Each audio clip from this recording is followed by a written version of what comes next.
¿Qué tal? Bienvenidos. Este es un domingo internacional en el Festival Literario Lovecraft de 2023. Como les habíamos prometido, tenemos con nosotros a personas muy importantes en el mundo de los juegos de rol, quienes estarán platicando en los próximos minutos respecto de sus preferencias en cuanto al horror cósmico, también sobre sus respectivas carreras profesionales y cómo llegan a crear su propio juego de rol. Así que prepárense, esto se va a poner interesante. Entonces, demos la bienvenida a mi compañero Master Toche. ¿Qué tal? Buenas tardes. Good afternoon. Lo saluda Master Edge. Y del otro lado, en Estados Unidos, nos acompañan. So on the other side, we have from the USA. Got Reimer with Fable Factory. And Jaron Johnson from Action Fiction. Welcome, guys. Thank you for joining us. Absolutely. Bueno, empecemos entonces con que, pues, ¿cuáles son sus profesiones? Vemos en el caso de Reed la música, pero platiquen un poco, por favor, al respecto de qué hacen en el día a día. Yeah, I think Andre. So what he wants to, first of all, of course, welcome you guys to Gerol, and what we would like to know is, of course, about your jobs, what it is that you do, and of course, your importance here and what about everything that you've done in relation to this great game. Cool. Okay, so like I said, I'm Reed, and I'm with Fable Factory, which is a small creative studio that I began a few years ago. The intent of the studio was to kind of bring different artists from different fields together, whether it was like, illustration or, video or writing or music, and kind of create these multimedia projects, of which we've got kind of a number of different things across a variety of genres. And one of the projects that I started kind of under the banner of Fable Factory is Cthulhu Dreamt. And that's kind of where I came in. Was my name is Jaron with Action Fiction. We design tabletop and board games, RPGs. And Reed and I have been friends for a while. And when he showed me this Cthulhu Dreamt music project, that was where I stepped in and said, hey, have you ever thought about turning this into a game? It would be pretty cool as a tabletop RPG. And that's kind of how we got started a couple of years ago on this.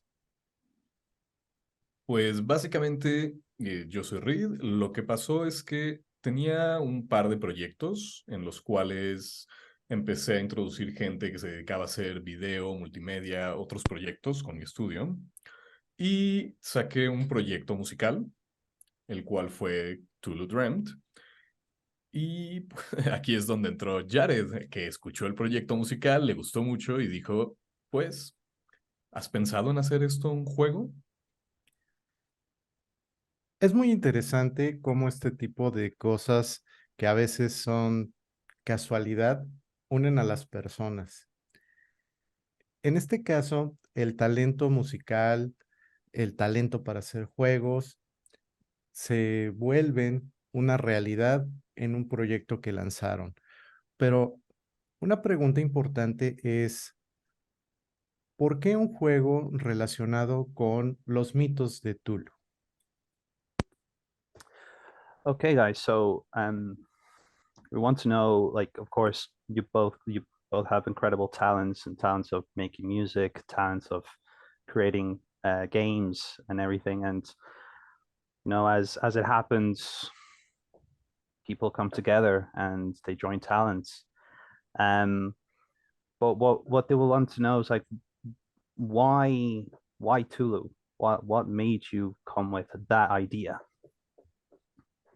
That's a great question, and a big reason for why I started the project was a while ago, my wife and I experienced a loss, having lost a child in childbirth, and when I finally kind of got my feet under me and started to think through that experience, I wanted to create something, you know, to kind of to work through that and deal with the um, the feelings that I was having.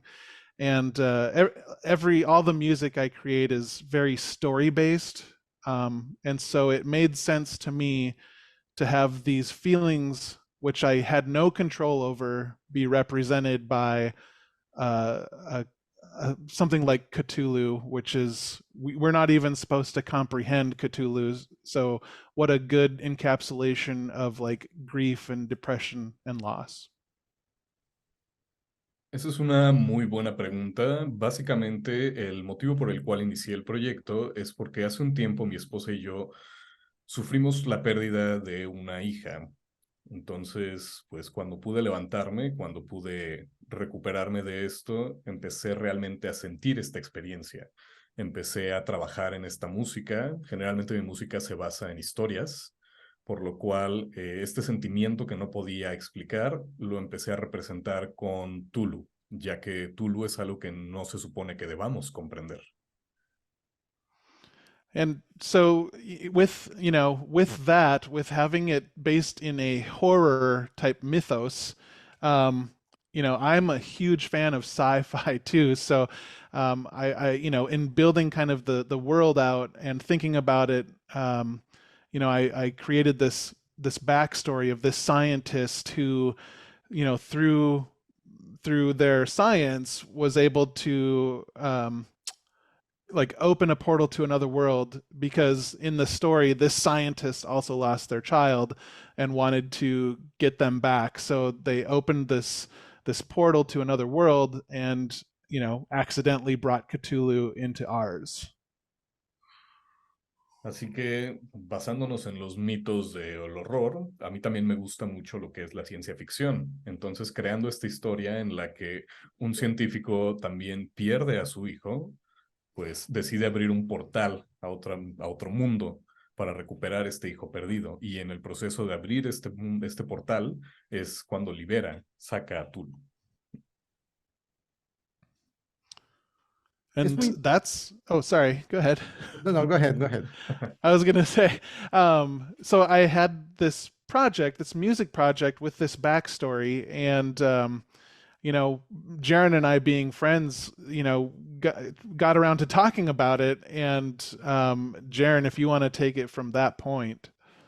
Yeah, a lot of what we talked about was looking at Cthulhu as a representation of grief and loss, and how, a lot of stuff that Lovecraft struggled with as a person, like mentally, translates very well to the modern day. And so when we started to turn it into a game, that was where we wanted the horror to be.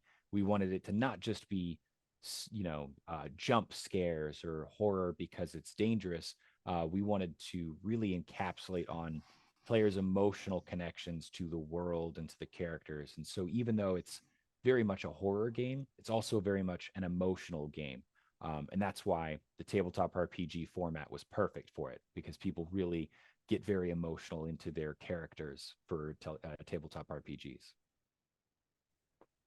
Y pues teniendo este proyecto con esa historia de trasfondo, ese proyecto musical, es cuando hablé con mi amigo Jared. Jared, ¿quieres tomarlo desde aquí? Por supuesto, algo de lo que representa Tulu es esta pérdida, esta lucha, ¿sí? Y es algo con lo que Lovecraft también lidiaba mucho en su día a día. Entonces, mientras tratábamos de pasarlo a la época moderna, no queríamos hacer un tipo de horror que fuera solamente estos famosos jump scares, estos sustos que te dan. Queríamos algo más, algo que encapsulara lo que es el horror emocional, las emociones y el mundo real Entonces, como se traduce también a las emociones, el formato perfecto para hacerlo fue el juego de mesa de rol.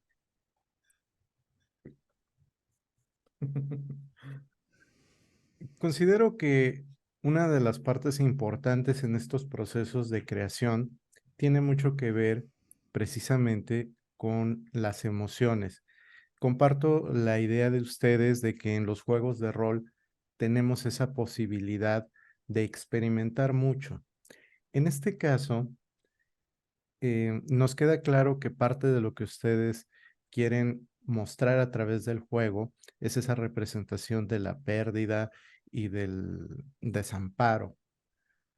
Pero, ¿qué otras cosas nos va a ofrecer este mundo que ustedes han creado en el juego?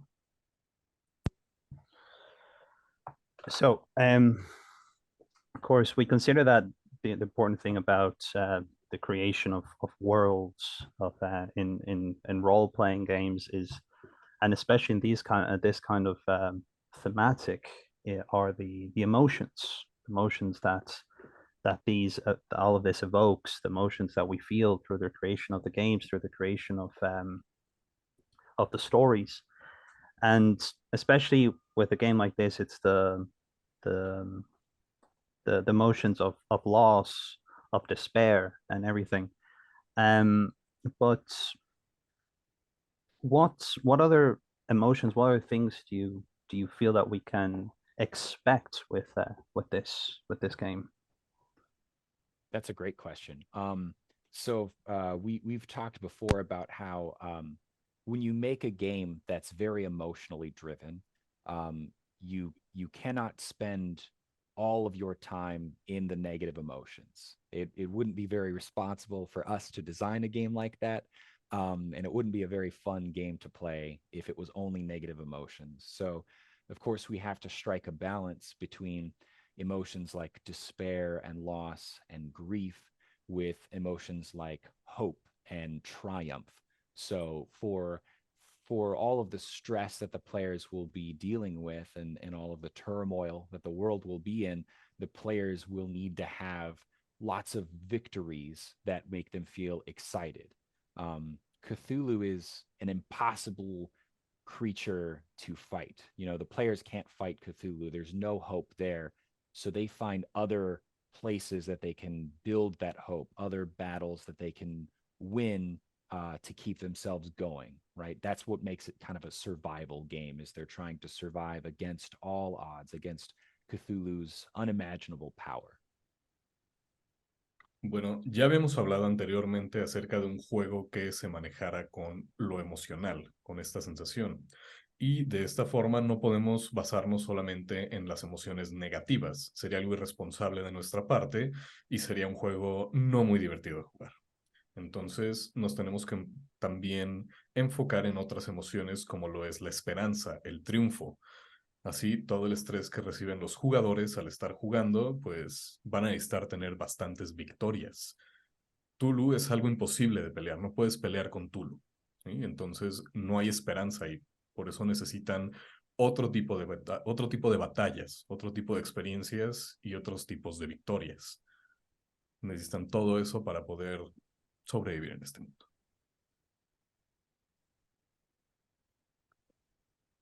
Precisamente sobre la sobrevivencia.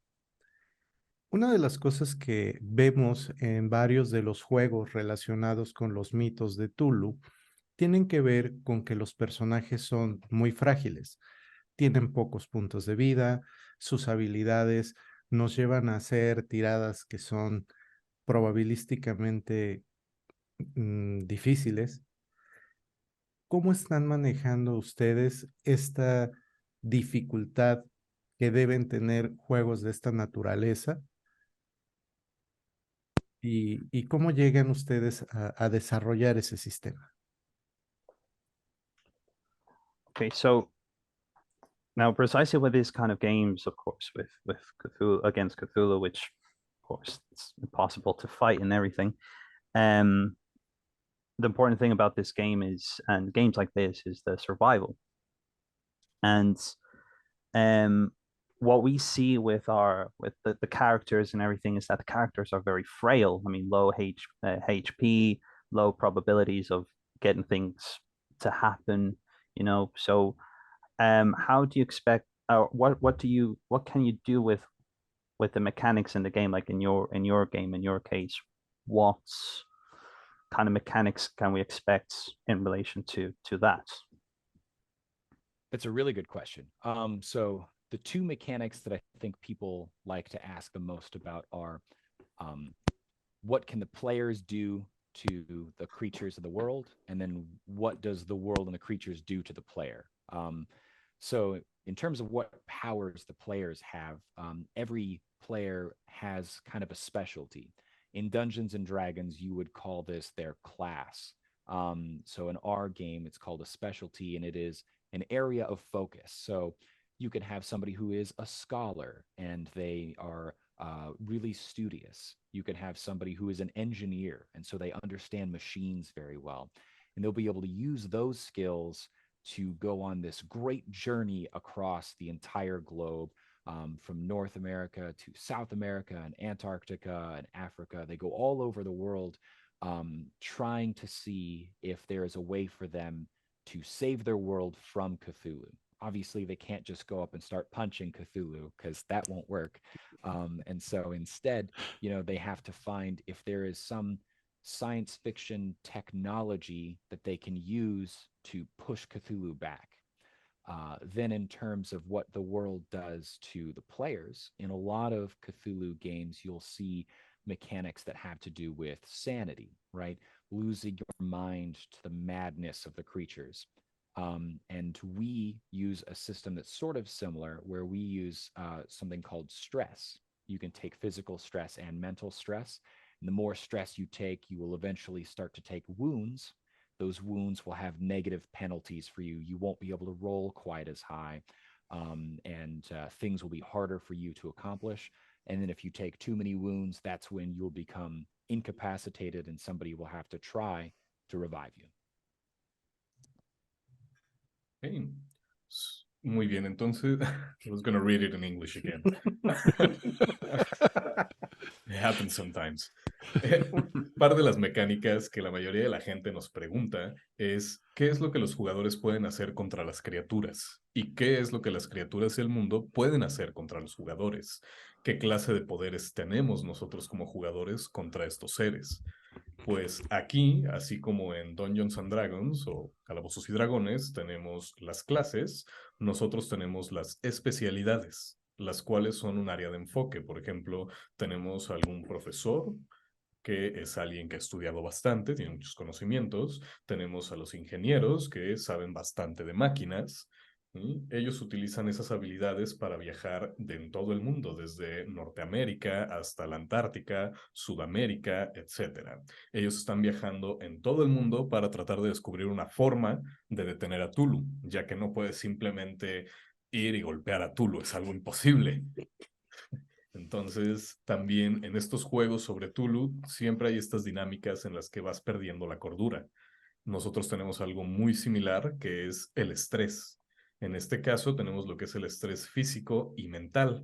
Cuando vas sufriendo estrés físico y mental, vas recibiendo lesiones o heridas, las cuales te causan penalizaciones y se te va a hacer más difícil lograr tus objetivos. Se te va a dificultar más realizar tus tiradas.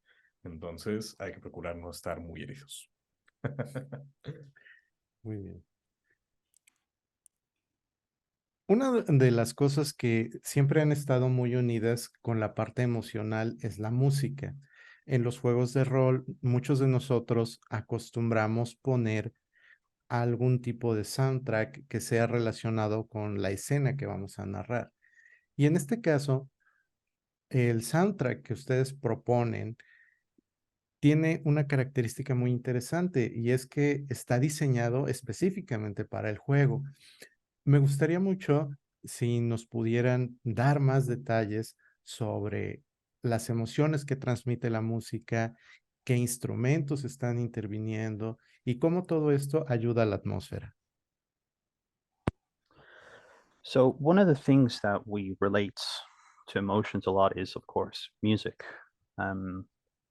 We know that music is something that goes along with so many things when in movies and shows and of course in this case in games. We always use it to evoke emotions, to bring out the emotions in a stronger way. And what's really cool, we could say, about this is, of course, that the soundtrack that you guys made for this game is specifically for the game. So what we would like to know is just more details about the music, more about the instruments that you've used in it, and what kind of message and emotions are you trying to bring through that through the music. Yeah, thank you. Yeah, so when I started the Cthulhu Dreamt project, it was entirely music with story. And I knew, like, my compunction is always to do whatever serves the story best. And for Cthulhu Dreamt, I knew that it existed in this world, and a world is not just one thing. There are many, many, many things that make up a world, and so I wanted the music to reflect that. While it is like really heavy metal based, there are other genres of music, and even the metal, you can dive in and go into all of these different subgenres. And so it doesn't adhere to any one thing. Like you might listen to a Cthulhu Dreamt album and go from metal to orchestral to trap music or EDM. Like the second album, there's bluegrass in there. There's Latin influenced music in there, and for me, like I love music. I appreciate like every music that exists in the world. Whether or not I like it might be a different story, but I at least appreciate it. And if it's something I love, it's gonna show up in what I do. And the soundtrack is no different. When we started the project, the first thing that Jaron and I did, after just like giving each other big high fives that we're going to do a Cthulhu project, is sit down and come up with an outline for the main campaign, which allowed me to like start diving in on the soundtrack. And Jaron and I have been working on this for almost 2 years, if not over 2 years now, and so I've been working on the music for as long as we've been working on the project. And the soundtrack is just like Cthulhu Dreamt music. I mean, it runs the gamut from metal music to, we've had orchestras, a couple different orchestras from around the world record tracks for the soundtrack. And there's trap music, there's chip tune, there's synthwave. I mean, it's like, it's kitchen sink, because the story exists in a world that consists of all of these different things. And I'll give you a break so you don't have to translate a book. Don't worry, I do this for a living. Muy bien, cuando empezamos el proyecto de Cthulhu Dreamt, empecé más que nada con una historia dentro de la música. Sabía mi composición generalmente lo que hace es darle sentido a una historia. Y esta historia existe mejor en un mundo compuesto por varias cosas. Una de las cosas que crean este mundo, que lo componen, es que Okay, I got lost there. Perdón. El soundtrack está basado en metal. Aunque está basado en el metal, tiene también mucha influencia de otros géneros. Desde el metal te puedes meter a otros subgéneros del mismo metal, y no está basado en una cosa en específico. Desde el metal te puedes mover hacia ELM, hacia la orquesta. Tenemos un poco de influencia latina en el segundo álbum. Tenemos un poco de bluegrass. La verdad es que yo amo la música. Y aprecio todos los tipos de música, independientemente de si me gusta o no. La verdad es que aprecio toda la música que se crea. Entonces, y si es algo que yo amo, eso va a aparecer en el mismo soundtrack. Entonces, cuando iniciamos este proyecto, aparte de pues llegar y chocar las manos diciendo que pues, vamos a empezar un proyecto de Cthulhu, lo que hicimos fue sentarnos y crear una historia para la campaña principal. Después de eso, ya con la historia creada, empecé a meterme más en el soundtrack. Llevamos trabajando cerca de 2 años en este proyecto y hemos logrado que incluso algunas orquestas de alrededor del mundo graben pedazos para nuestro soundtrack. Entonces es un soundtrack bastante safe for kitchen. O sea, lo pueden escuchar en la cocina sin problemas. Y nos detuvimos ahí. So you may go ahead and finish that thought, or Okay. Yeah, so I've created music to hit all of these major beats of the main story, the main campaign.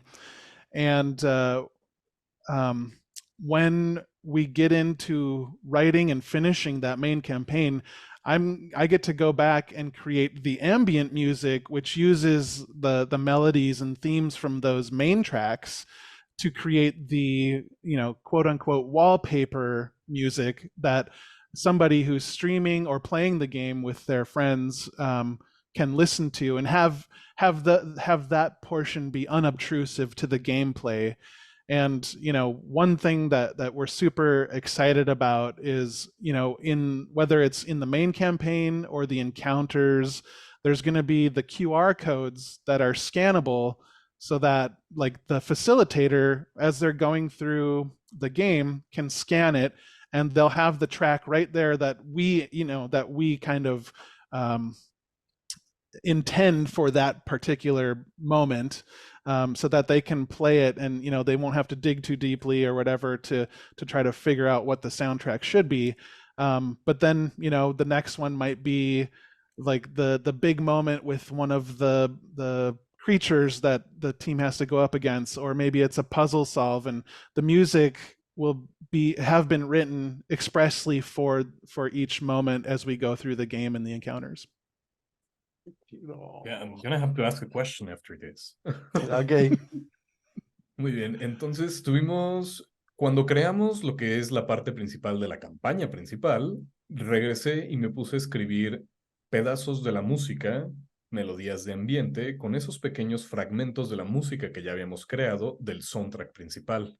Esto es más o menos algo así como música de fondo que pueden utilizar mientras están ya sea haciendo streaming del juego o jugando con sus amigos, y esta música no obstruye lo que es la jugabilidad.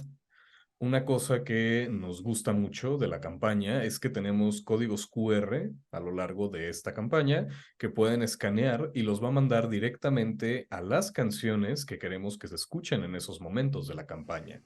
Entonces no van a tener que estar buscando y rebuscando en el internet para ver qué canción le queda a ese fragmento, sino que simplemente código QR, la canción que queríamos para ese momento. Y with this, I'm gonna have to ask away. Yes. I lost it. You go ahead. I lost my question. Ok. Regresaremos a eso después. Yeah, we're gonna go back to it. Acaban de mencionar algo que es muy importante y bueno, están los proyectos multimedia, pero creo yo que la incorporación de la tecnología en algo como lo que ustedes están haciendo es muy importante porque todo lo tenemos al alcance de la mano. Es simplemente darle un uso más directo, como el caso de los códigos QR. ¿Qué otras innovaciones tecnológicas nos va a ofrecer Cthulhu Dreamt? So you mentioned how important it is to incorporate, well, again, going back with music and everything, but also is the incorporation of technology and the importance of technology nowadays. Now more than ever, technology is everywhere. It's in our homes. It's wherever we go. We have technology at the reach of our hands, and the idea of this with the QR codes and everything seems something that's quite interesting and quite innovative to add it to this game and to be able to just access it in such an easy way. But a part of that, what other innovations can we expect from Cthulhu Dreamt? Some of the innovations that we've hit on in game design are things that we're really excited about. We have the main story. This is where players will create their own characters and then travel all over the world to, solve the big problem, which is obviously figuring out what to do about Cthulhu.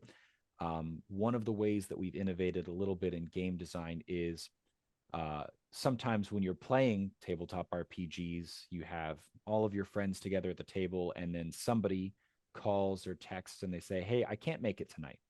And now you're missing one player, but everybody else is there and everybody else wants to play the game. So we have created these one-shot side stories that show you what else is happening in other parts of the world. And they're great for if one person can't play, because you can start and finish the story in one night. It comes with characters that are pre-written. And one of the cool things that we've done with this also is these side stories play a little bit like murder mystery party games mixed with tabletop RPGs. So each of these characters that we've pre-written for these side stories, they have, of course, a collective goal that everybody is working towards. And then they have their own goals that they're trying to accomplish in secret. And sometimes those secret goals are opposing. Sometimes two characters have opposing secret goals. So players might be actually competing and cooperating at the same time. And that we've play tested several scenarios like that. And it is so much fun just to see how players start unraveling the mystery of the session and figuring out who is a friend and who is a foe. It's very exciting to watch happen. Algo de lo que hemos innovado como diseñadores de juegos es que, aparte de la historia principal, en donde tú vas a crear tu personaje y resolver el gran problema, que es, pues, Tulu, que está viniendo a nuestro mundo, en lo que innovamos es que cuando ya tienes a todos tus jugadores en la mesa, están listos para empezar, pero te llega un mensaje de texto de algún amigo que no va a poder llegar ese día, pues todos los demás ya están ahí y quieren jugar el juego. Entonces, lo que hicimos fue crear pequeñas secciones llamadas one shot, que son prácticamente historias adicionales de qué es lo que está ocurriendo en otras partes del mundo en ese momento. Estas ya vienen con personajes prerolados y funcionan un poco como lo que son las fiestas misteriosas de asesinato, esas en las que tienes que descubrir al asesino. Entonces, pues lo que pasa aquí es que algunos jugadores van a tener objetivos secretos, y algunas veces estos roles secretos van a estar encontrados, van a ir en contra el uno del otro. Entonces se vuelve muy divertido. Hemos jugado ya varios de estos escenarios, los hemos probado, y se vuelve divertido ir desenmarañando el misterio y ver quién en realidad es tu amigo y quién no lo era. Todo esto mientras actúan unos contra otros y cooperan al mismo tiempo. And I remembered my question. It has to do with this. So basically, I read your pre-material, the preview, and I understand you have a linear campaign. So I imagine how does this work? How do you make a game that doesn't work like a sandbox, like every other tabletop RPG? This is a really good question. So these adventure scenarios are very common in other role-playing games. Curse of Strahd is a great example from Dungeons and Dragons, where, of course, you have the rules system in the Dungeon Master's Guide and everything, and then you have this separate Curse of Strahd book that is a whole story that the players can play out, that has problems to solve and takes them on a journey with a beginning and a middle and an end. And that's what we wanted to do. When Reed created the first album, and it told the story of that scientist who was trying to get her daughter back, the inspiration for our linear campaign story is what happens after that. Obviously she did this science experiment and it brought Cthulhu into the world.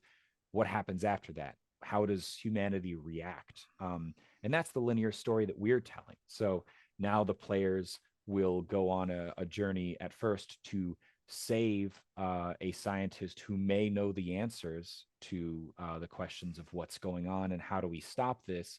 And when they rescue that scientist, they start to uncover all sorts of things, and that sends them off on this big, long journey that ultimately ends in a very fun finale that we've written, where the players will sort of get to decide for themselves, how does this story end?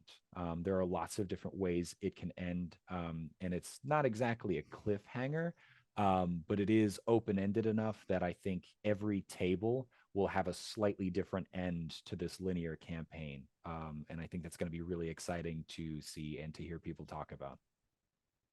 Okay, I'm gonna stop right there because I forgot to ask the question in Spanish. So I'm going to ask the question in Spanish, and then, Andre, can you translate it to Spanish, the answer?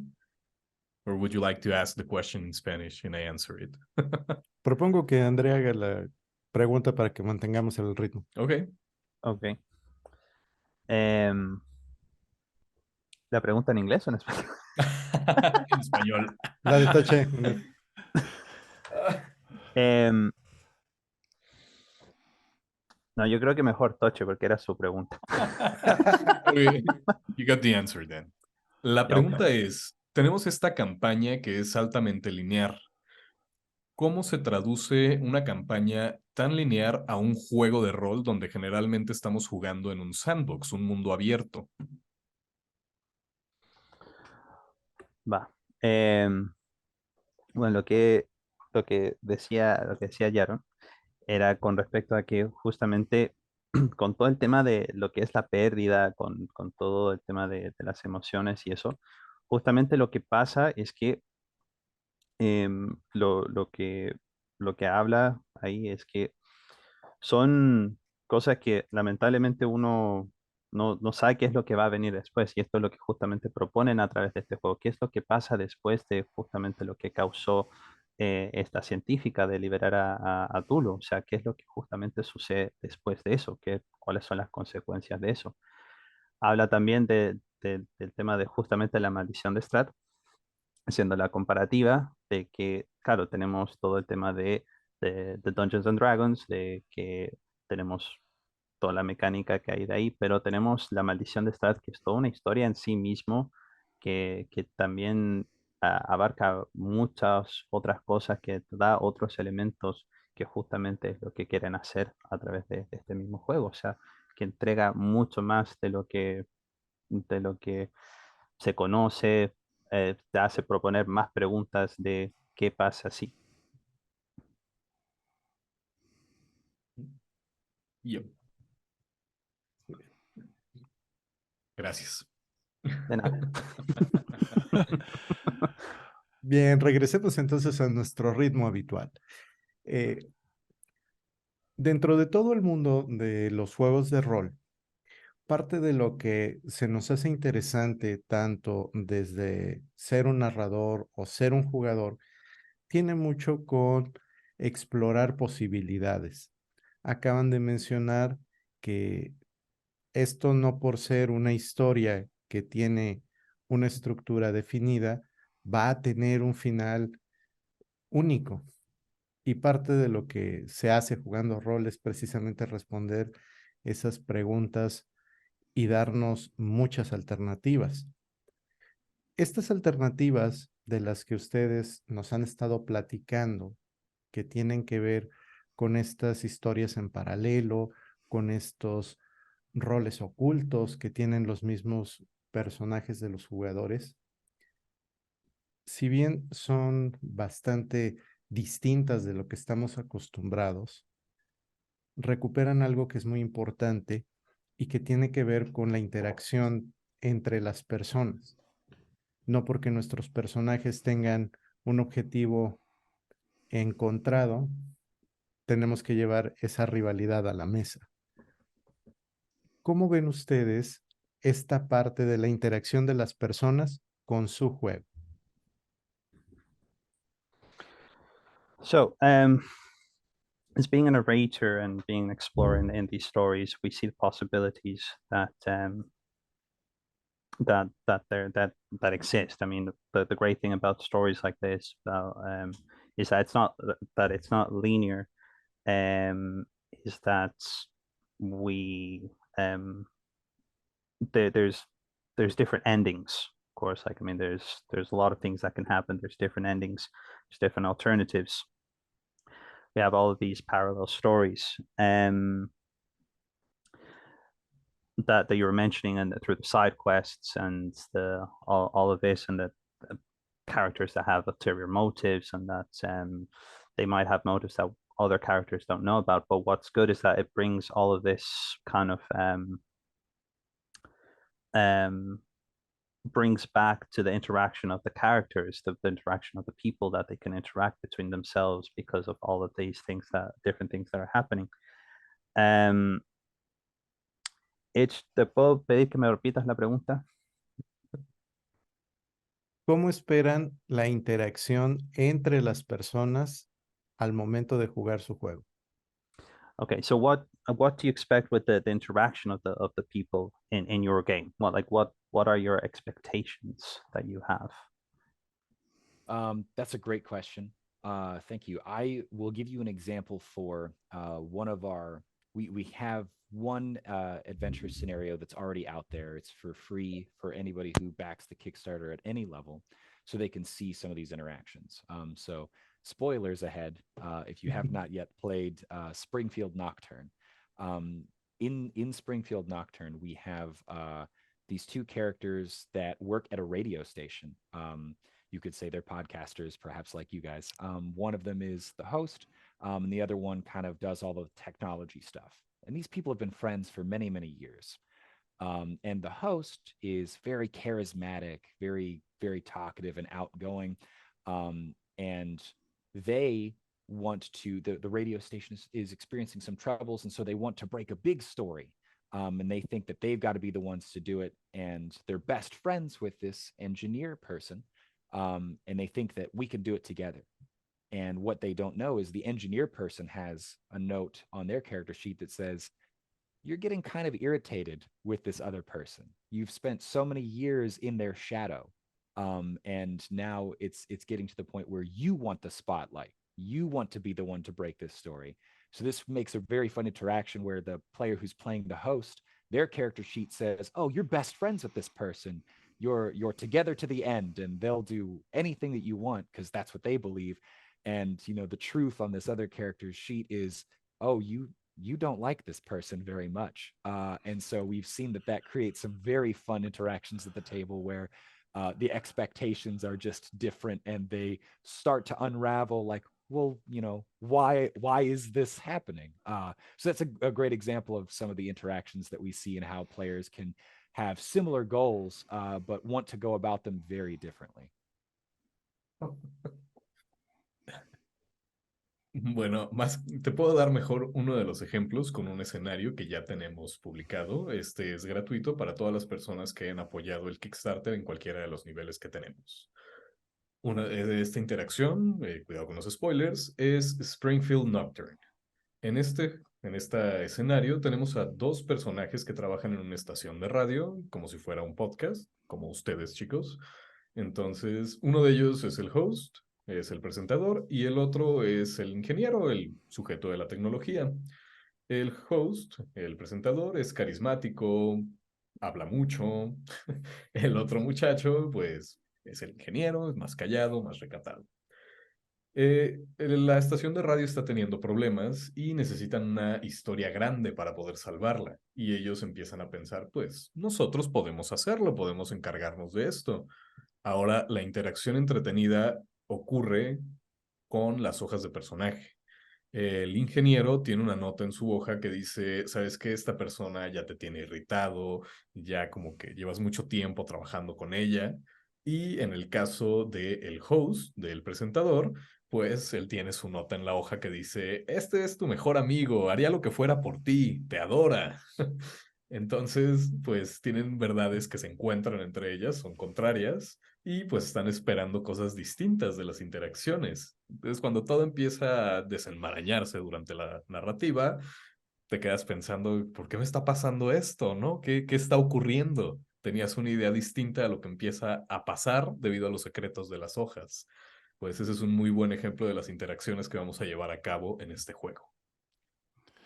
To kind of to jump in here too on that question, um, one way that I'm really looking forward to see how people interact with the game is, and this brings back an earlier question too about, how are we tying in technology into the gameplay?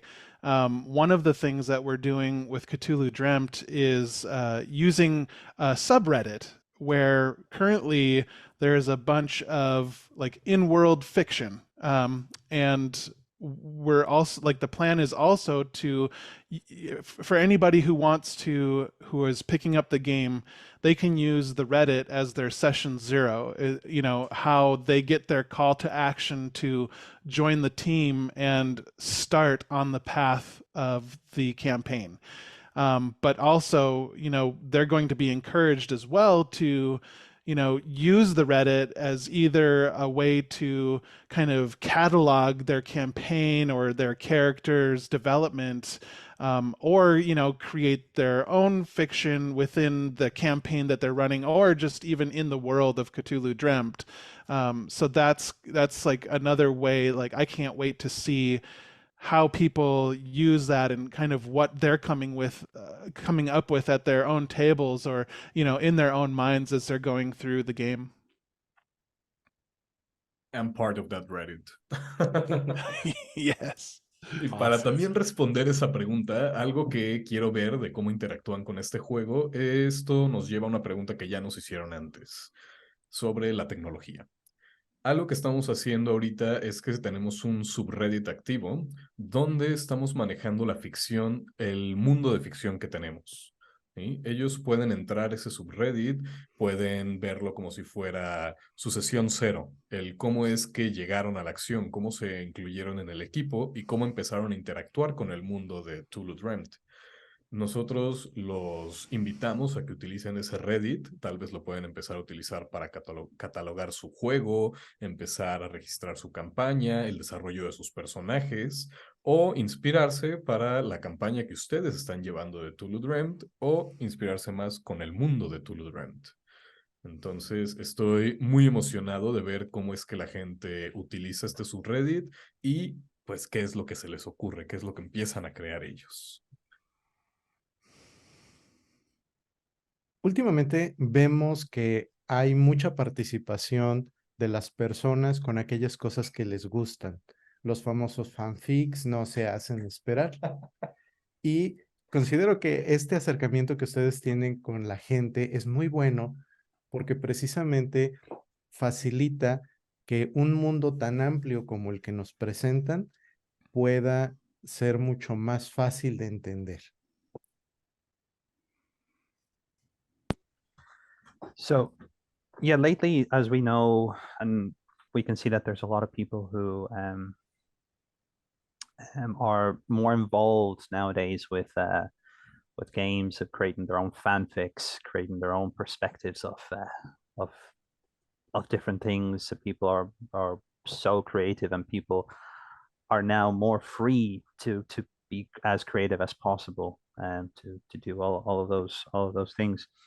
And it just creates this lovely bonding and between people, from around the world, like seeing stories from other people about how they think, how they create things, the bonding that I can imagine now. Now, what I'm going to say now is more personal. It's not what Edge just said, but um, personally, what like role has done for me personally has created all this bonding. I've met so many amazing people the past 2 years that I've been playing role in different ways. So, um, I suppose what we can say is that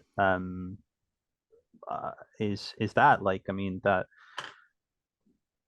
and you guys have brought another way of bonding to the world. I mean, it's not really a question here, but it's more kind of like a thank you. Yeah, Gracias, it's something André. that we're really excited about too. Is just finding all of the cool ways that people can connect. The pandemic, I think, really reinvigorated tabletop RPGs, and so the more ways that we can create for people to have fun, it makes the world a better place to live in, I think. Estamos muy emocionados, la verdad, de encontrar nuevas formas en las que la gente se puede conectar. Creo realmente que toda esta pandemia le dio más vigor a la comunidad de los juegos de rol. Ya que estamos hablando de las personas y de su vínculo, quiero traer unos cuantos datos sobre la campaña y cómo va en estos momentos. En pesos mexicanos, la campaña tenía la meta de alcanzar 167,544 pesos.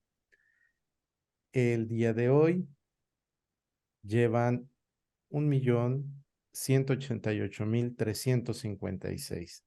Esto es un poco más de $75,000 de los Estados Unidos. Los han patrocinado 707 personas y todavía quedan 11 días de campaña. Independientemente de eso, el que las personas puedan estar participando en algo como el Reddit contribuye a que su juego se haga conocido. Y no solo eso, también considero que la disposición que ustedes tienen hacia esa interacción con las personas es algo que se ve muy poco en la industria del rol.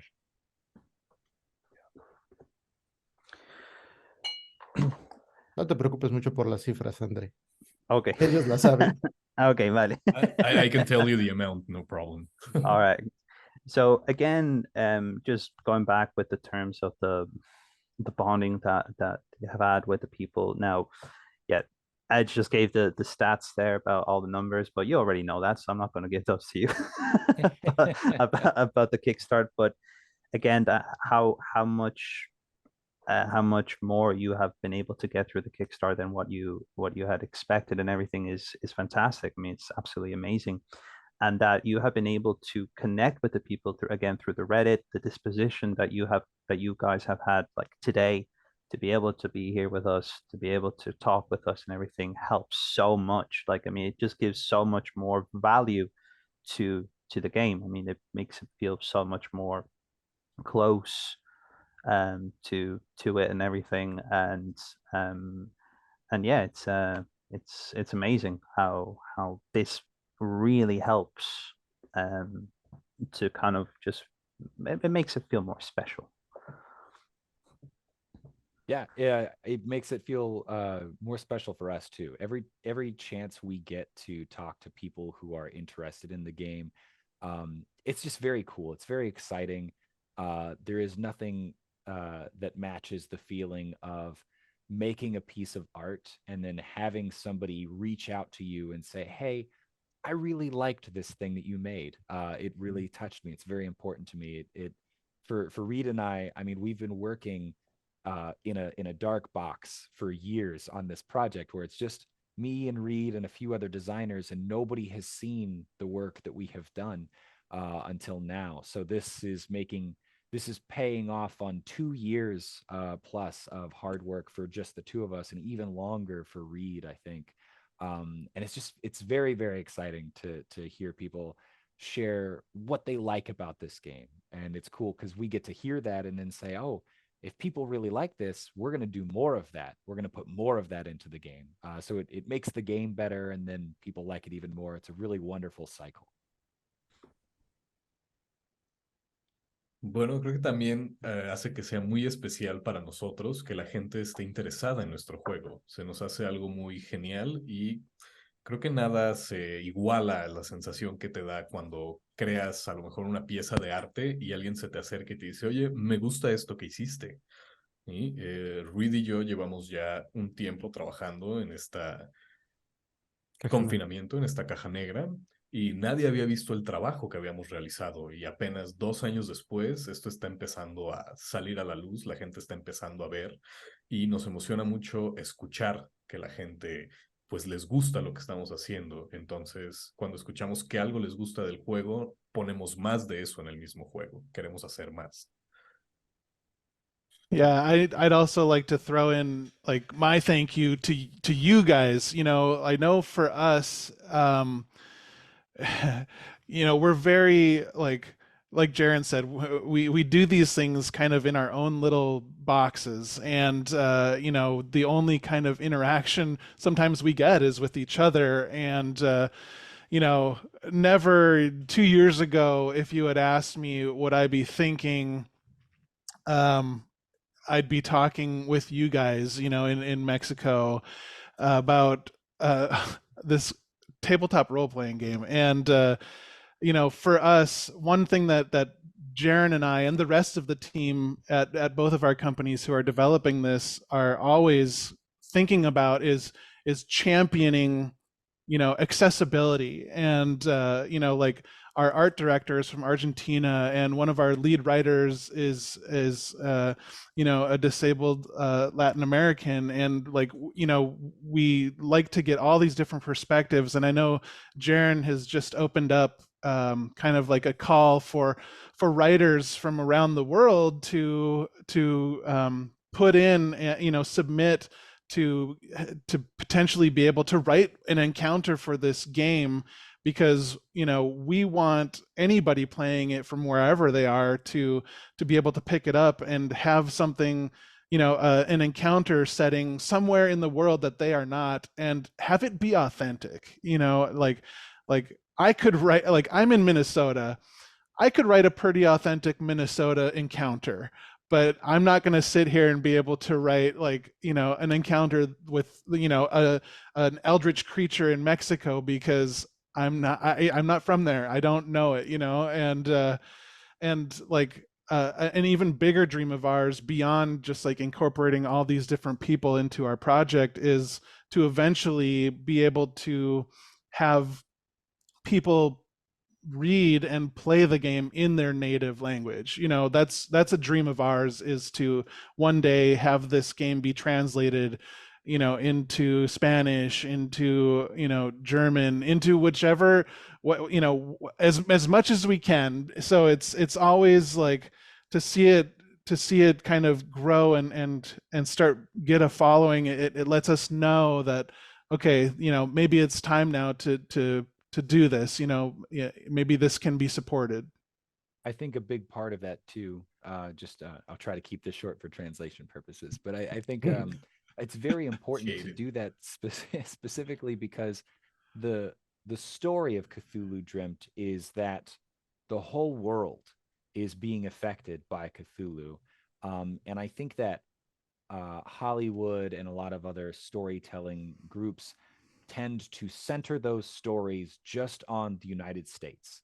The whole world is being invaded by aliens, and then we only look at what happens in the United States. And I don't think that's nearly as interesting as, if Cthulhu shows up and crazy things are happening all over the planet, how are all of these different places on the planet reacting to that? Because there are so many cultures that have so many different like beliefs and priorities, and it would be a different feeling all over the world. And I think it's important to tell that part of the story because it's such a world focused story.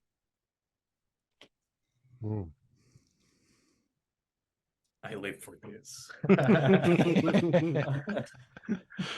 Pues muchas gracias también a ustedes. Como decía Jaren, nosotros hicimos todo este proyecto pues en nuestras pequeñas cajas, ¿no? Las interacciones que teníamos más que nada eran uno con el otro. Si me hubieran dicho hace 2 años que iba a estar aquí sentado hablando con ustedes ahí en México, no me lo hubiera creído. Entonces, ambos tenemos a nuestras compañías trabajando en este proyecto. Tenemos nuestro director de arte, viene de Argentina. Tenemos otro director, otro colaborador, que es una persona con discapacidad de Latinoamérica. Hemos hecho un llamado a los escritores de todo el mundo. Entonces, queremos que nos ayuden a escribir y a crear este juego. Estamos tratando de lograr que cualquier persona del mundo pueda tomar este juego y encontrar algo de su lugar de origen, algo que sea auténtico, ¿sí? Porque yo estoy aquí en Minnesota y puedo escribir un encuentro en Minnesota sin ningún problema, pero no podría crear un encuentro o escribir un encuentro con una criatura de Eldritch en México, porque no soy de ahí, no sé cómo es. Entonces, lo que queremos hacer es incorporar a gente a este proyecto y pues algún día lograr traducirlo al español, al alemán, traducirlo a tantos idiomas como sea posible. Queremos que empiece a crecer, estamos empezando a juntar ya muchos seguidores y pues cuando ya tengamos suficientes, no, tal vez sea el momento de hacerlo. Y tenemos la colaboración de Jared, solamente para puntuar que Cthulhu Dreamt es una historia alrededor del mundo. El mundo completo está siendo afectado por Cthulhu. En lugares como en Hollywood, cuando hacen películas, siempre se centran en los Estados Unidos. Si el mundo está siendo invadido por aliens, solamente te muestran lo que ocurre en Estados Unidos. Y eso no se me hace tan interesante como que Tulu está invadiendo, está apareciendo en todo el mundo y pues cómo reaccionarían las diferentes culturas, cómo reaccionan los diferentes lugares. Hay bastantes culturas distintas y hay formas de sentir y de reaccionar distintas alrededor del mundo. Entonces, esta es una historia que se enfoca en todo el mundo. Queremos dar ese sentimiento. Justamente platicábamos al respecto de cuestiones culturales y cómo muchas veces esto que ustedes están haciendo ahora de una forma tan abierta, otros lo hacen muy centralizado y precisamente caen en ese error que ya mencionaron, que es, no sé de lo que estoy hablando, pero como es mi juego, es mi línea, yo lo hago y listo. Considero que es muy satisfactorio para nosotros el que den la oportunidad para que las personas se sumen al proyecto, para que estas creaciones nos permitan tener una aproximación mucho más real a qué es esto que tenemos en un mundo de ficción. Y pues les agradecemos por eso y porque están intentando hacer algo diferente y que las personas lo vamos a apreciar mucho precisamente por ser tan incluyente. Now, talking about the themes of the cultural themes, and the way that you guys do it, that just so open in terms of as you Jaron had mentioned about that just now in terms of Hollywood that only focuses on one place, but that thanks to you and what you guys want to achieve and everything is that you want it to be so more open and to be accepting of many more cultures. It's something that personally we as a group we all consider it as something just so satisfying because it allows for a lot of people to put in their own ideas, their own points of views, their own experiences into this, and it's just so satisfying to have this. Considering that there's always groups that are so much more closed, that aren't so inclusive in those kind of terms. Um, so it's more just again just a thank you to what you have done. Thank you to the everything, all the hard work that you've put into it, all the love and that into this project. It makes us feel so much more included in this. So thank you. Yeah, absolutely. It's something that we're really excited to be able to do too, just because of we have our art director. Her name is Bianca Papalardo. She's a brilliant artist from Argentina, and she was really an internal champion also that brought this up and said, you guys should really consider doing this. And so I want to thank her too, just because she's been such an important part of the project. It's been very cool to have her share her perspective, and it's influenced the game a lot in ways that I think Reed and I could never have done on our own. So thanks to Bianca as well for all the work that she did too. Por supuesto, es algo que también nos emociona mucho. De hecho, tenemos a nuestra directora artística, que es argentina, se llama Bianca Papesando. Papalardo. Huh? Papalardo. Papalardo, ok, Papalardo. Y pues ella nos ha hablado mucho al respecto y algo que nos dijo que teníamos que considerar era hacer todo esto. Entonces, ella ha sido muy importante para nuestro proyecto, nos ha dado una perspectiva distinta y ha influenciado el juego en formas que Reed y yo nunca podríamos haberlo hecho. Entonces, le queremos extender nuestra gratitud.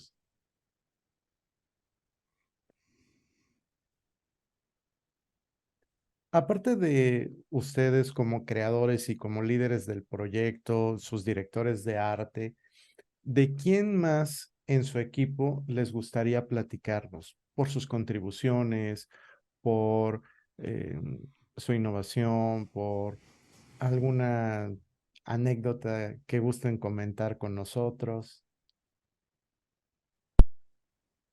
So apart of you guys and the directors, the main team behind the projects, is there anybody else that you would like to thank, or anybody else that, yeah, again, thank for their innovation, thank for their insight or input, or any funny or any stories that you might have that's kind of might have influenced your your creation of the game.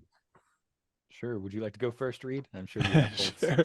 Well, so Snails, one of our lead writers, and the mastermind behind the ARG that is currently running, is has done just a terrific job. And it's evidenced by the people who are on the Action Fiction Discord, like trying to figure out how to solve these puzzles, this ARG. And you know, like Snails is huge. I'm so glad that they are a part of this project, because you know, when they brought some of these puzzles and like these ciphers and showed them to the team as we were developing this, you know, my eyes started to cross, because like puzzle solving is not something that I am good at. And so, you know, with that, like obviously everybody who's working on this, you know, the artists and the writers, and you know, the friends on my direct team who are helping to compose the music and, you know, do those things that you know, like prepare the music for the orchestras to perform. You know, Ben and my friend Brad, like those guys are amazing. And I think kind of, you know, we couldn't do this without the people who are into it, you know. So like the I don't want to call them fans, because it feels so, I don't know, like it doesn't feel right to say fans. Like I don't feel like I deserve fans, but the friends who are a part of this project and following it, and you know, continually giving us encouragement, you know, and like updating us on like the status of how they are doing on the ARG, or you know, letting us know that they're super into the music or whatever. Like that's it it's really awesome that it connects with people, and I'm very grateful for that. Yeah. Similarly, I'll shout out some of the folks that have contributed to the writing. You see these big game books like the Dungeons and Dragons books and things, and if you don't spend time in the front of that book, you would never know how many people write the words that go into those books. So just as an example, yesterday I sat down with one of our other writers, Brad, who lives local to me. He came over to my house and we just sat and wrote for 10 hours. You know, just so much work that needs to get done, and I could never do it on my own. And then we've opened it up, of course, to guest writers, and some of these guest writers are bringing such great ideas. Some of them are very experienced and they've been writing for many, many years. But the cool thing about making these indie projects is, for some of our guest writers, this will be the first time that they ever write a game or anything for a game. This will be their first time doing it.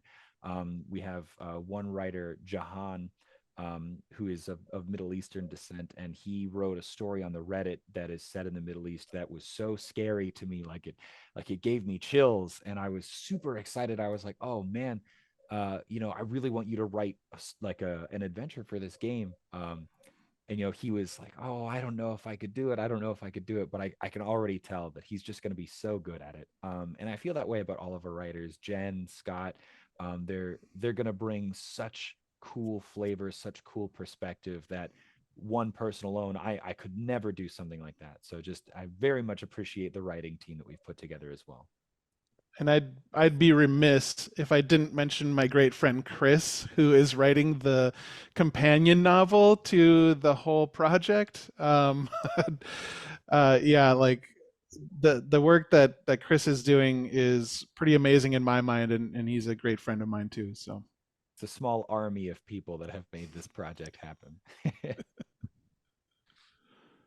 Ok, got it. Nada más como paréntesis, yo quería preguntar sobre Bag of Snails porque se me hizo muy... Just as a dive in there, I wanted to ask about Bag of Snails because I was like, between all the names, there is Bag of Snails. Yeah. Muy bien. Bag of Snails, Snails es uno de los creadores, una de las mentes maestras principales de este juego. Él es quien empezó a crear el ARG, ha hecho un trabajo maravilloso y pues eso se nota con la evidencia que tenemos en el Discord de Action Fiction. Realmente cuando nos trajo todos los primeros rompecabezas para que los resolviéramos, hasta se me cruzaron los ojos. No soy muy bueno para resolver todos estos rompecabezas. Pero todas estas formas de descifrarlo, como lo ha mostrado el equipo, pues son muy buenos con el ARG. Ahora, otra cosa que la que queremos hablar son los artistas y los escritores. En mi equipo directo estoy haciendo música, la estoy haciendo con amigos, con mi amigo Brad. No creo poder lograr nada de esto sin él. Él es un muy gran amigo, parte del proyecto. Y las demás personas, estas personas a las que no se me hace justo llamarles fans, porque no creo que merezcamos fans. Pero me parece que estas personas, nuestros amigos que son parte del proyecto, que nos han estado ayudando, nos han motivado y apoyado durante todo este proyecto. Y me parece genial que toda esta música, todo esto que estamos creando, conecte también con las personas.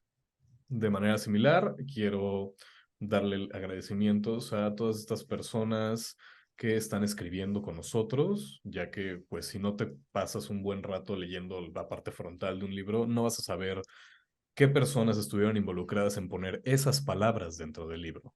Por ejemplo, Brad es alguien que vive en el mismo lugar que yo, vino y pues escribimos por 10 horas, estuvimos escribiendo ahí. Y la verdad es que tampoco podríamos lograr mucho sin nuestros escritores invitados. La verdad es que han traído muy buenas ideas a este juego. Tenemos a uno de nuestros escritores nuevos, la primera vez que escribe para un juego. Se llama Jahan y él es del Medio Oriente. Él, pues, escribió en Reddit una historia sobre el Medio Este, Medio Oriente, muy terrorífica. La verdad es que me dio hasta escalofríos y dije, necesitamos esto en el juego. Necesitamos una de tus historias en el juego. ¿Puedes hacerlo? Dijo, no, la verdad es que no creo poder lograrlo, no creo poder escribir. Y después de mucho hablar, logramos convencerlo y pues ahí está. Entonces tenemos también a Chris, uno de nuestros escritores. Él está de hecho escribiendo la novela precuela de esta campaña, de este juego. Es una novela de ciencia ficción. Y pues la verdad es que no podríamos haber logrado nada de esto sin nuestro pequeño ejército de amigos y gente. Ha sido una plática muy interesante. eh, Como les decía yo cuando empezamos la comunicación, no todos los días tenemos la posibilidad de tener esta cercanía y es algo que reiteramos nuestro agradecimiento por ello, porque se tomen el tiempo de intercambiar sus ideas con nosotros. Y además de todo lo que ya hemos platicado, ¿qué más les gustaría comentarle a las personas respecto de la campaña, de el juego como tal o de algún otro aspecto que pudiera estarse pasando de largo? So yeah, it's been great to talk with you guys. It's been a great time, a great conversation, just to hear your stories. I suppose we could be here for hours talking about about it and everything, but of course, our time is limited and all of that, but it's been fantastic. It's been great, and um, it's always fantastic to have possibilities like this to talk to game creators like yourselves, to hear your insights, to hear your thought process, to like how all of this has come to happen. Um, but a part of everything that we've asked and that we've spoken about, is there anything else that you'd like to add on? Anything else that you would like to tell to the rest of the listeners, the rest of the people, that and any other stories or ideas or anecdotes, anything else that you would like to add on to what we've already spoken about? I think for me, the one thing I want to express is how exciting this specific opportunity is with Andre and Edge and Carol is it's very cool. This is maybe the coolest interview or discussion that we've done as part of Cthulhu Dreamt. It's so cool to see just how far something like this can reach. And so I really just want to thank the three of you and of course all of your listeners for the opportunity to listen to us ramble on about our silly little game that we've spent a couple years making. So thank you very much to the three of you for that opportunity. Yeah, just a huge thank you. Pues más que nada lo que quiero expresar es que es muy emocionante el poder experimentar esto con ustedes tres, Kerrol, André, Edge. Es muy genial ver qué tan lejos ha llegado esto. Quiero compartirlo, quiero agradecerles a ustedes tres y a todos sus escuchas que pues nos escucharon hablar un buen rato sobre este proyecto que hemos trabajado en los últimos años. Muchísimas gracias. I do have a question before we finish. Yeah. Mi última pregunta es, ¿por qué un D12? Why do you use a D12? Because it does not get enough love. There are not enough systems that use the D12. Exactly. Yes. I'm so glad that we agree. Not enough systems use the D12. It's a really great die, not just because it's underloved, but also mathematically it makes for a great, you get a 1 through 10 success rating, and then there's room for a crit fail and a crit success. So it's just so easy beyond just what a great die it is, right? From the math perspective, it just works out great. You get more critical successes, more critical failures. So it makes for a more dramatic game as well.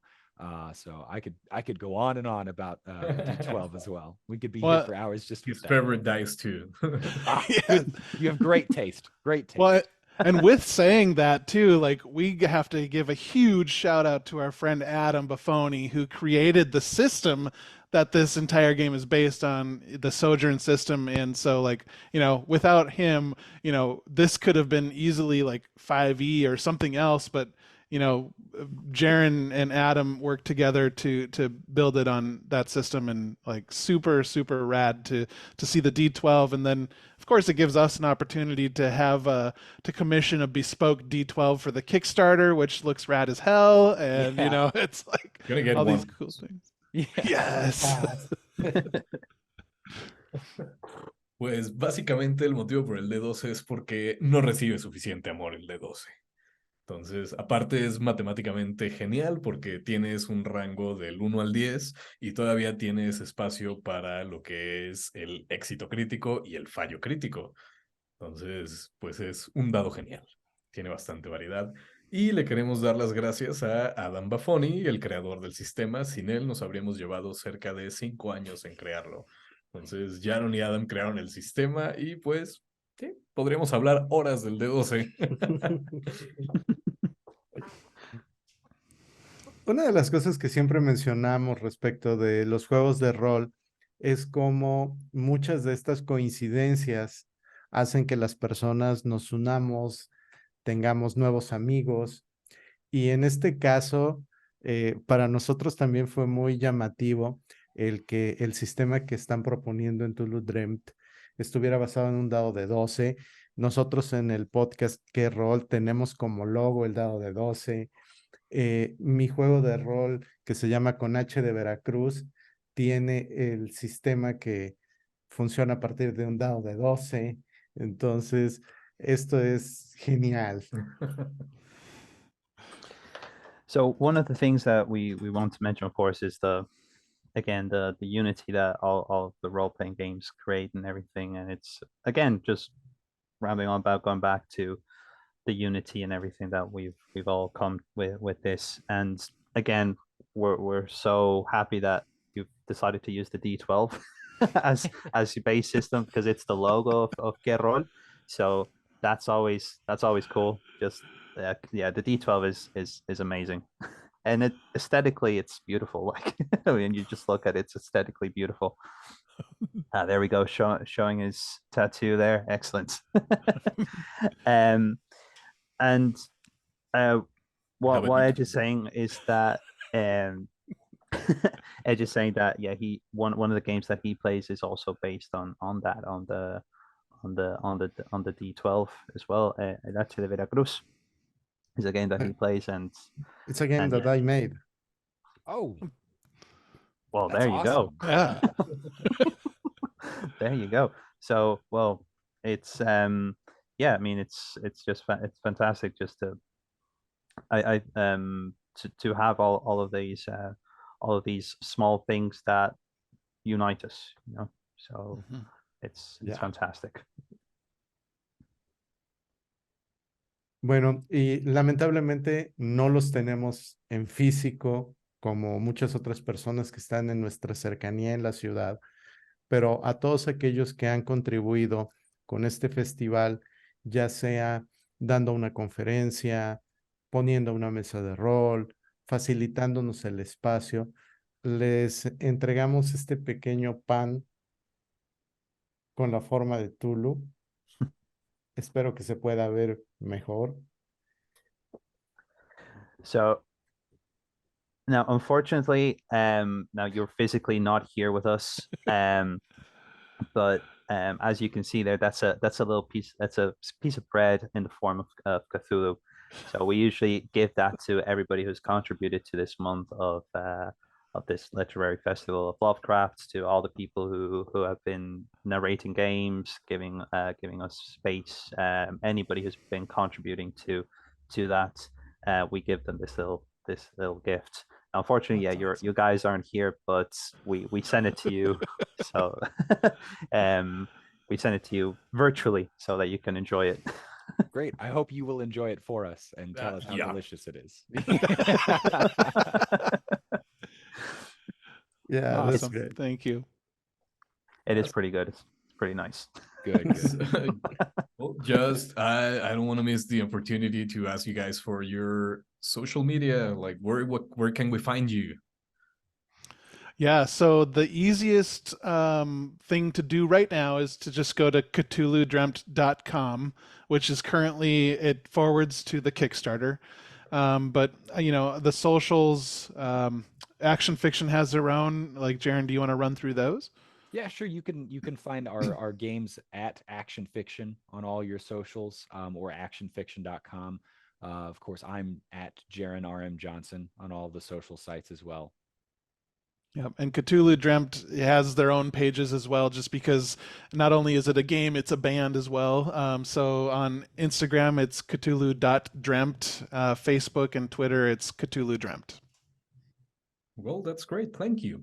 Entonces pueden seguir a Cthulhu Dreamt en cthulhudreamt.com. Eso los va a redireccionar directamente al Kickstarter por ahora. También tenemos las redes sociales de Action Fiction, que pueden encontrar también en actionfiction.com. Jaron está como @Jaron R.M. Johnson. Y Cthulhu Dreamt, como también es una banda, lo pueden encontrar como Cthulhu.dreamt y en todas las demás redes sociales como Cthulhu Dreamt. Bueno, muchachos, les agradecemos muchísimo esta oportunidad. Hemos disfrutado mucho la charla y esperamos que esta sea la primera de muchas. Realmente apreciamos todo lo que ustedes hacen y no nos queda más que darles nuevamente las gracias. Por favor, extiéndanlas hacia sus respectivos equipos. Díganles que acá desde México les mandamos un abrazo y que pues las cosas les salgan muy, muy bien. So thank you guys for your time. Thank you for being here. It's been a fantastic chat with you guys, just to hear about everything. So we thank you for your time. We thank you for all the respect and everything that you've shown, and we also want you guys to extend our gratitude to all your team as well, for all the hard work that they have put into this as well. And we hope that this is the first chat of many. We hope to see you guys again, hopefully in the near future. And yeah, it's been a great time. It's been a pleasure, gentlemen. Great. Thank you so much. Yeah, it's been a blast. I've really enjoyed this. Yeah, thank you for having us, and thank you for doing what you guys do. I mean, that's pretty awesome to spread the good word of Cthulhu. Muchas gracias por tenernos aquí, muchas gracias por lo que ustedes hacen y por seguir esparciendo la palabra de Cthulhu. So guys, we here have a saying. It's "May the dice never stop rolling." I would like you guys to say it with us in Spanish. Okay, yeah, let's do it. So it is, que los dados no dejen de rodar. All right, let's You guys give got to it? me one more time. One more time. Okay. Okay, it's que los dados no dejen de rodar. Que los davos ne dejen De rodar. de rodar. Okay, Los guys, davos no at the count of dejen de 3. rodar. 1, 2, 3. Que los los dados no dados dejen no de dejen rodar. rodar. De rodar. Perfect. Excellent. May the dice never stop rolling, guys. Perfect. Thank May you. your dice never Thank stop you rolling guys as so well. much. Thank you.